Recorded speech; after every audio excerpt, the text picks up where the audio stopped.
किशन दिवाली की ढेर सारी शॉपिंग करके खुशी खुशी घर जा रहा था। उसने अपनी कार सड़क के उस पार खड़ी की हुई थी।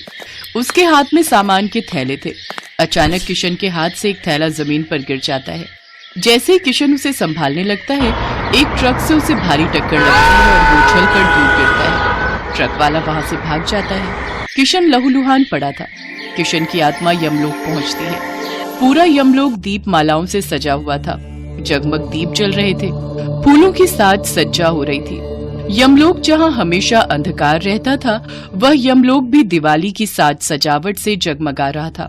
तभी एक बूढ़ी आत्मा किशन से बोली, दिवाली की बहुत बहुत शुभकामनाएं बेटा। लगता है यमलोक में नए आए हो। मैं कुछ समझ नहीं पा रहा हूँ काका, मैं कहाँ गया हूँ? बेटा, तुम मृत्यु लोक में आए हो। ये यमलोक है। यहाँ मृत्यु के पश्चात आते हैं। इसका मतलब मैं मर चुका हूँ, मैं एक आत्मा बन गया हूँ। ऐसा कैसे हो सकता है? मेरे तो पत्नी, बच्चे, माँ सब दिवाली के त्योहार के लिए मेरी राह देख रहे हैं। आज छोटी दिवाली है, राधा मेरा इंतजार कर रही होगी। मुन्नी और बंटी भी अपने पटाखों के लिए मेरी राह देख रहे होंगे। मैंने मुन्नी और बंटी से वादा किया था कि मैं उनके लिए आज फुलझड़ी लेकर आऊंगा। अगर वो मेरे मरने की खबर सुनेंगे, नहीं नहीं, ऐसा नहीं हो सकता। किशन अभी मन ही मन अपने आप से बात कर ही रहा था कि तभी एक भारी आवाज उसे सुनाई देती है। चित्रगुप्त, आज दिवाली का त्योहार है। धरती लोक पर दिवाली का त्योहार धूमधाम से मनाया जा रहा है। इसीलिए हमने भी यमलोक में दिवाली मनाने के बारे में सोचकर सही किया। हाँ महाराज, आपने ये बहुत उत्तम कार्य किया। आपको पता है, सभी आत्माएं दिवाली की तैयारी जोर शोर से कर रही हैं। सभी के लिए अच्छे अच्छे पकवान भी बनाए जा रहे हैं। वो देखिए, सब आत्माएं आपस में मिलकर दिवाली के दीपक जला रही हैं, दीप मालाएं सजा रही हैं।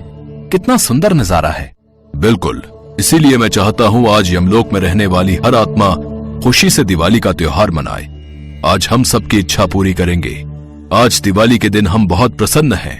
यमराज जी, अगर आप सबकी इच्छा पूरी करेंगे तो मुझे वापस पृथ्वीलोक पर भेज दीजिए। मैं मरना नहीं चाहता। मेरी पत्नी और मेरे बच्चे, मेरी बूढ़ी माँ घर पर मेरा इंतजार कर रहे हैं। मुझे जीवन दान दे दीजिए यमराज जी। ये कौन है चित्रगुप्त, जो हमसे ऐसी मांग कर रहा है जिसे पूरी करना हमारे वश में नहीं है? महाराज, ये किशन है। अभी थोड़ी देर पहले ही सड़क पर एक ट्रक से इसका एक्सीडेंट हुआ है, इसीलिए इसकी आत्मा यमलोक आ चुकी है। यह अकाल मृत्यु को प्राप्त हुआ है। तो इसमें इतनी हैरानी की बात क्या है? ये तो होना ही था। जब ये मृत्यु को प्राप्त हो चुका है तो इसकी आत्मा को यमपुरी आना ही था। नहीं, ऐसा नहीं हो सकता यमराज जी।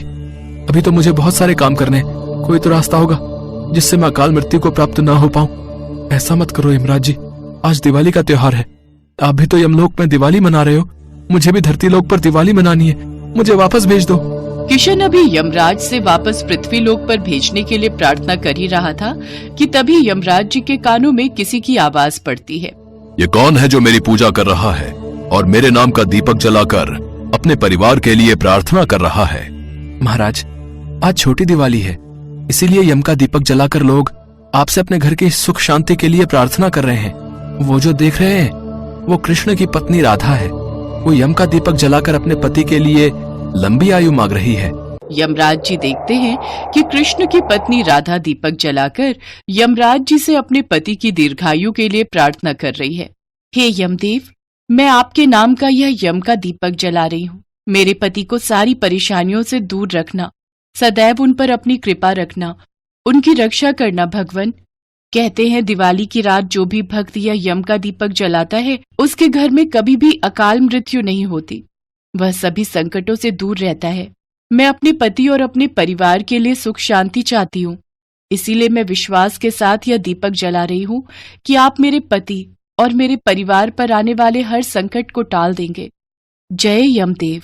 यमराज जी जब राधा को प्रार्थना करके दीपक जलाते हुए देखते हैं तो उन्हें अपनी कही बात याद आ जाती है। चित्रगुप्त, मैं किशन को अकाल मृत्यु नहीं दे सकता। किशन अपने समय पर ही यमलोक आएगा, क्योंकि मेरे कहे अनुसार जिस घर में भी ये यम का दीपक जलाया जाता है, उस घर में कोई भी अकाल मृत्यु को प्राप्त नहीं होता। और राधा ने ये दीपक जलाकर सच्चे हृदय से मेरे से प्रार्थना की है, इसलिए मुझे उसकी ये इच्छा पूरी करनी ही होगी। किशन, मैं तुम्हें वापस पृथ्वी लोक पर भेज रहा हूँ।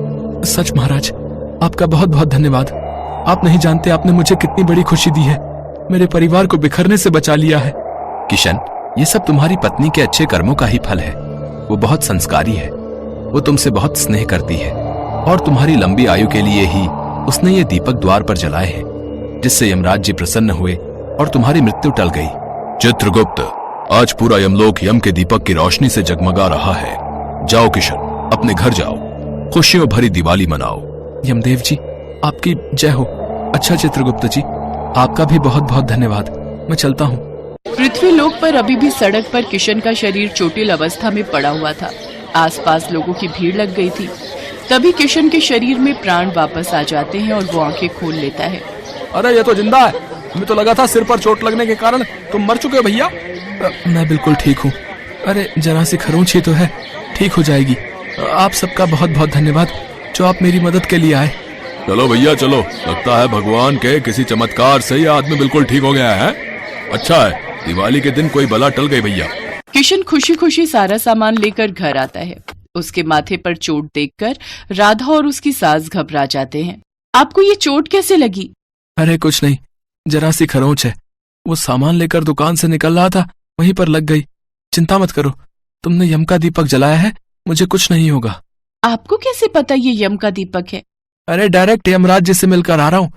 यमलोक में बहुत सुंदर दिवाली मनाई जा रही है, बिल्कुल पृथ्वीलोक की तरह। उन्होंने ही बताया है।